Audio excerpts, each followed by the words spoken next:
you know who I am?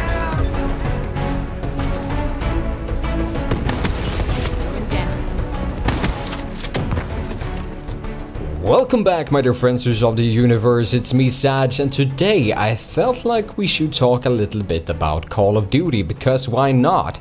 The Black Ops 3 beta was released very recently, and one tip that I want to start this video off with is that if you have Black Ops 2, Call of Duty Advanced Warfare or Call of Duty Ghost in your Steam library, there is a big chance that you actually have the beta for Black Ops 3 in your Steam library as well. So check that out with you, and you can try this out for free just as I did.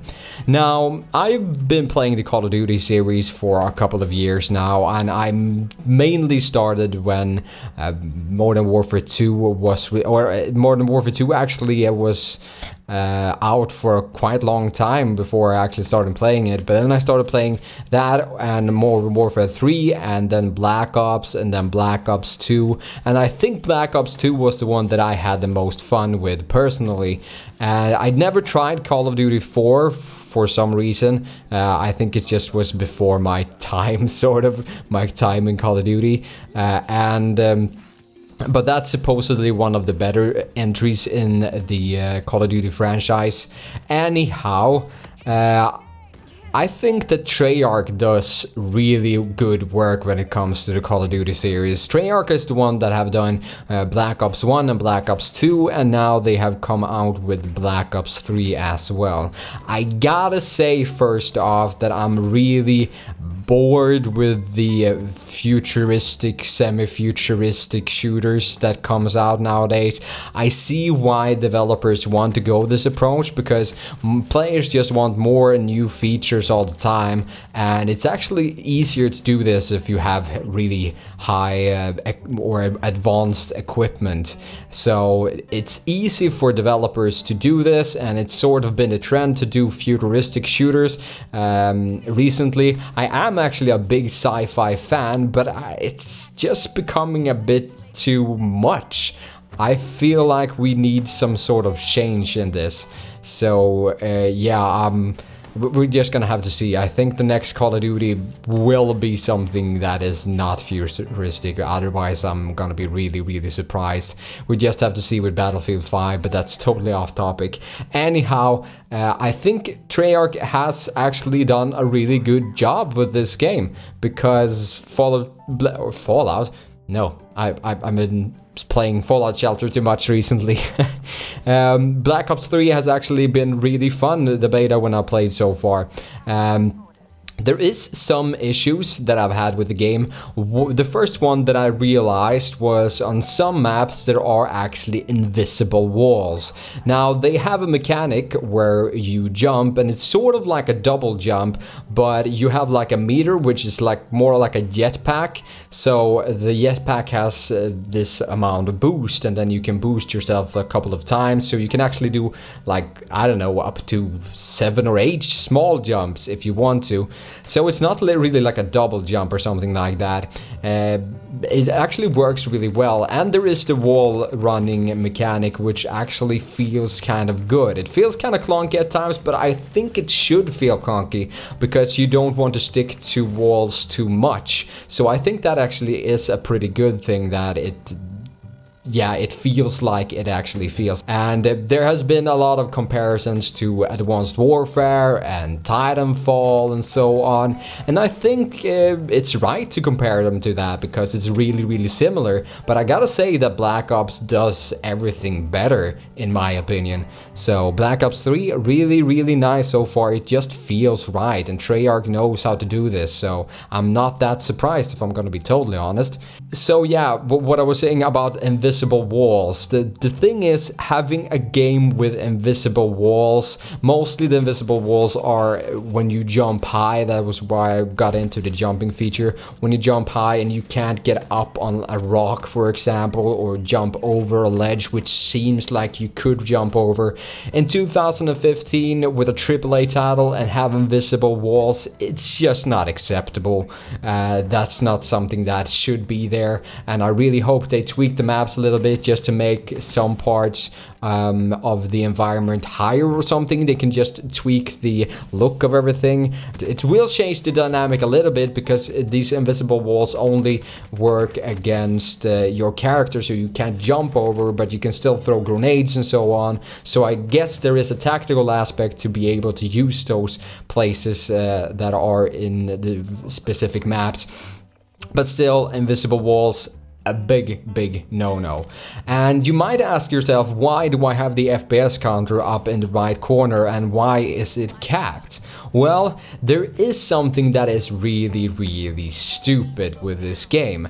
And one thing that the Call of Duty series recently has a big trouble with is getting the mouse movement right. There has been a lot of issues with the recent Call of Duty titles on PC.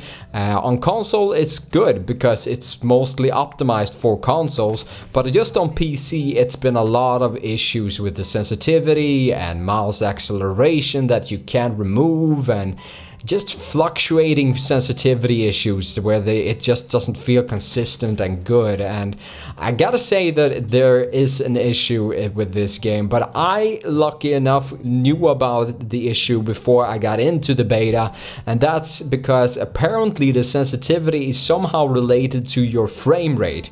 So the sensitivity feel, or the sensitivity overall, might actually fluctuate because the frame rate fluctuates. So if you don't have a steady frame rate, if you have frame drops or an uncapped frame rate, you will have a poor experience on PC if you play with a mouse, because it's going to fluctuate. That's why I actually capped the frame rate at 90, and it's sort of sticking around 84 to 90 all the time. There is not a big difference in frames. It's still gonna be difference, all right? There's still gonna be difference. Its sensitivity, it won't be perfect just because they have this weird system, and I'm honestly not really sure what they thought about this. Hopefully they retweak this and readjust this or whatever before the game is actually released, but I doubt that they will this far in, because that's a pretty huge commitment to go and rechange the way that the sensitivity works on PC. I doubt that they actually will go in and tweak that, which is a pity. Now, something that I really like with this game is all the little details, all how the gaming mechanic feels and how the specialist classes work. Now, they have the normal kill score streaks or kill streaks or whatever you want to call them. They are actually called score streaks in this game, so I'm just going to refer them to score streaks, where you have the UAV, the Hellfire missile, and there's a lot of things there that are familiar to anyone who's played a Call of Duty game before. But there is one new thing, which is specialist classes. That is almost another sort of score streak. As you see in the right corner, down in the right corner, you have a bar that is a circle that slowly fills with time, and it slowly fills with kills. So when that one is filled, you actually get sort of a score streak. For now, example, I play Battery, which has the war... Is it called War Machine? I don't know what it's called, but it's a grenade launcher, which is actually pretty badass. And there's a lot of different specialists who have different sort of skills like that, and you can unlock more as you progress further up in your ranks.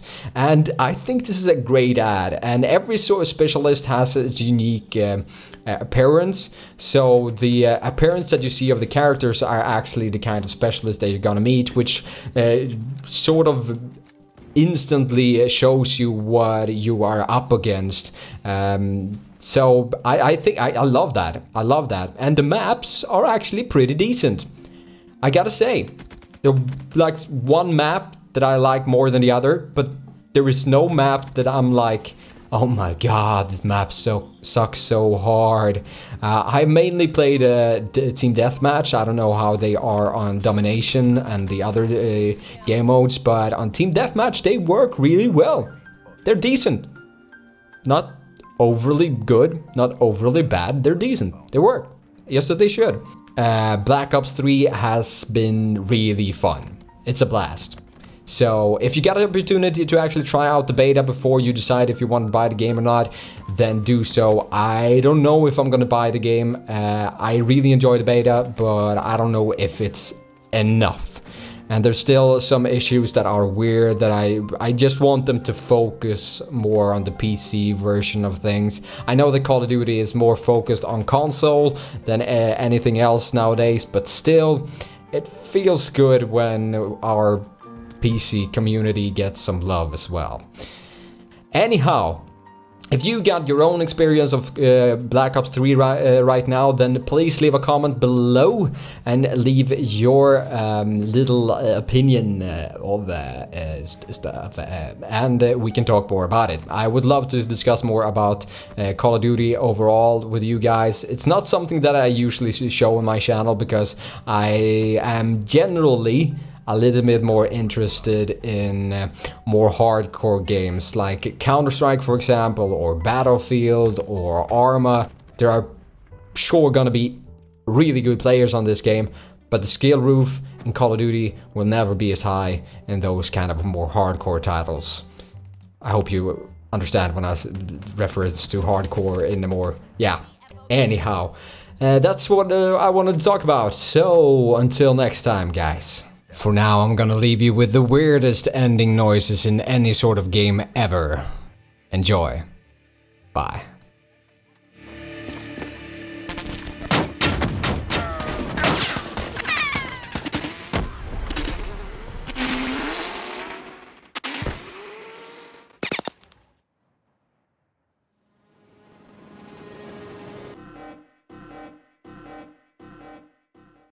In cooperation with Giveaway Links, one of the best places to get free games on the web. Link in the description.